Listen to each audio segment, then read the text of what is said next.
Everyone told Etta to sell the old horse. They said he was too old to work, too expensive to feed, a useless relic from a time before tractors and machines. But Etta had made a promise to her grandfather, and when the flood came and the machines failed, that old horse would become the only thing standing between her neighbors and disaster. This is the story of a forgotten old workhorse, a young woman who refused to give up on him, and the night he proved that some things can never truly be replaced. If you've ever been told that something or someone had outlived their usefulness, this story is for you. Tap subscribe before we begin for everyone who knows that loyalty and strength don't have an expiration date. Now, let me take you to a small farm in a river valley and the old horse that everyone had written off. Etta Calloway was 25 years old, and she ran her family's farm in the low green valley by the river. It was the farm her grandfather had built, and she had grown up there, learning the land at his side. Her grandfather, Wendell, had been a horseman his whole life. Long before tractors took over the valley, he had worked his fields with draft horses, great gentle giants that pulled the plows and the wagons and did the heavy work of the farm.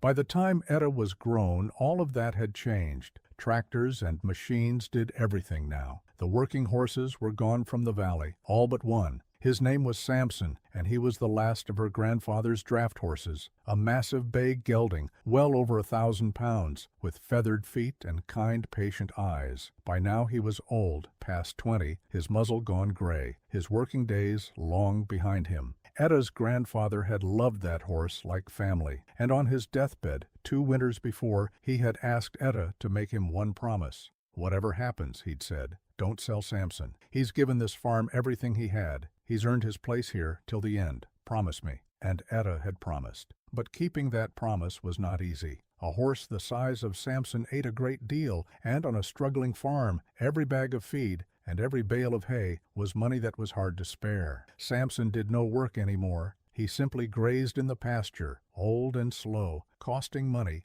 and earning none. The neighbors thought Etta was foolish to keep him. "That horse is just eating you out of house and home," said Boyd, who farmed the land next to hers. "He can't work. He's too old. Sentiment's a fine thing, Etta, but it won't pay your bills. Sell him or put him out to a rescue. You can't afford a pet that size." The others said the same. A working farm couldn't afford to feed an animal that didn't earn its keep. They told her that her grandfather, practical as he was, would have understood. They told her to let the old horse go, and there were nights, looking at her thin accounts, when Etta wondered if they were right. But every time she walked out to the pasture and Samson lifted his great gray head and ambled over to nuzzle her shoulder, she remembered her promise, and she remembered the way her grandfather had loved him, and she couldn't do it. So Samson stayed, season after season, old and gray and seemingly useless, grazing quietly in the pasture while the tractors did all the work. Until the night the river rose. It had been raining for days, a hard, relentless, drumming rain that didn't let up. The river that ran through the valley swelled higher and higher, brown and angry, straining against its banks, and late one night, in the dark and the downpour, it broke through. The flood came fast. Water poured across the low valley, swallowing roads and fields, rising around barns and houses. Etta woke to the sound of it, and by the time she got outside, the water was already lapping at her porch and climbing fast. Her first thought was her animals. She splashed out into the rising water and managed to free her cattle and her sheep, driving them toward the high ground at the back of her property. But as she worked, she saw something across the flooded field that turned her blood cold. The lights of the Boyd farm next door, and they were in trouble. Boyd's place sat lower than hers, right in the path of the worst of the flood. Through the rain and the dark, she could see the family's lights, and she could hear faintly the sound of shouting. The water was rising around their house, and they were trapped. Etta grabbed her phone, but the lines were down. She tried her truck, but the engine was already drowned, dead in the rising water. She looked at her tractor, but it sat useless, its lower half already submerged, the water far too deep and the mud too treacherous for it to move. Every machine she had was beaten by the flood. The roads were gone. Help could not get through. The Boyd family was trapped in a flooding house, and there was no way to reach them. No way, except one. Etta turned and through the rain she saw him, Samson, standing at the gate of his pasture on the high ground, ears forward, watching her through the storm. The old horse, the one everyone had told her to sell. In that moment, Etta understood why her grandfather had made her promise. She ran to him, threw a halter over his great gray head, and climbed onto his broad back, and the old horse, who had not worked in years, seemed to understand at once what was needed.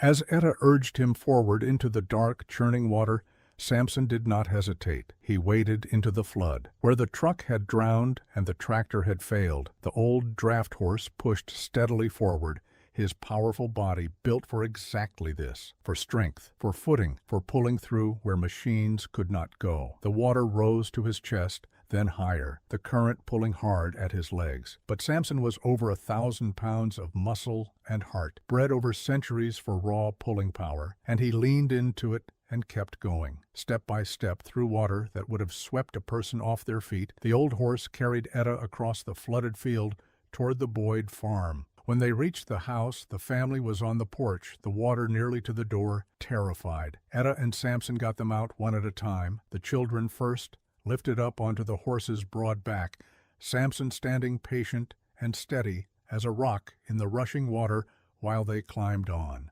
Then he turned and carried them back to the safety of the high ground and went back again and again. Trip after trip, through the dark and the flood, the old horse ferried the Boyd family to safety. The children, then their mother, then Boyd himself. Each time Samson pushed back into the freezing water without complaint, his old legs trembling with the effort, his great heart refusing to quit. By the time it was done, the old horse was shaking with exhaustion, his breath coming in great heaving clouds. But every single member of the Boyd family was alive, safe on the high ground, wrapped in blankets, saved by a horse that everyone had said was worthless. Boyd, the man who had told Etta again and again to sell that useless old animal, stood in the rain with his arms around his children, and he wept. He walked over to Samson, this great trembling gray horse who had just saved his entire family, and he pressed his forehead against the horse's neck. "I told you to sell him," he said to Etta, his voice breaking. "This old horse just carried my whole family out of the water. The tractors couldn't do it. The trucks couldn't do it. He did." He looked up at her.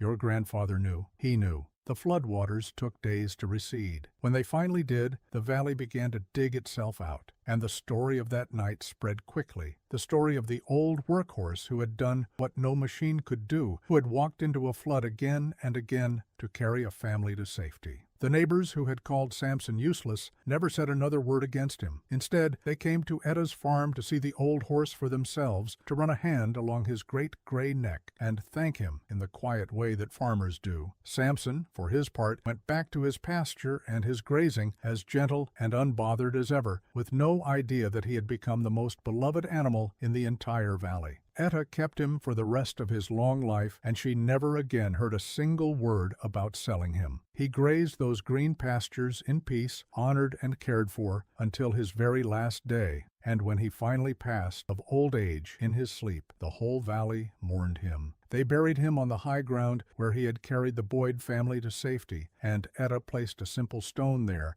with just a few words carved into it: Samson, who could not be replaced. Because that was the lesson the whole valley had learned that night. In a world that was always rushing to replace the old with the new, the useful with the more useful, they had nearly thrown away something irreplaceable. The old horse everyone wanted to sell had a kind of strength and loyalty and heart that no machine would ever have. When everything modern had failed, it was the old, the overlooked, the supposedly useless that had saved them all. Etta's grandfather had understood that. It was why he had made her promise. And it was why, on the worst night the valley had ever seen, his last old horse had been standing right there, ready, when the family next door needed a miracle. Etta never set out to prove anyone wrong. She simply kept a promise to her grandfather and refused to give up on a faithful old friend. And because of that, a whole family lived, carried to safety on the back of a horse the world had forgotten.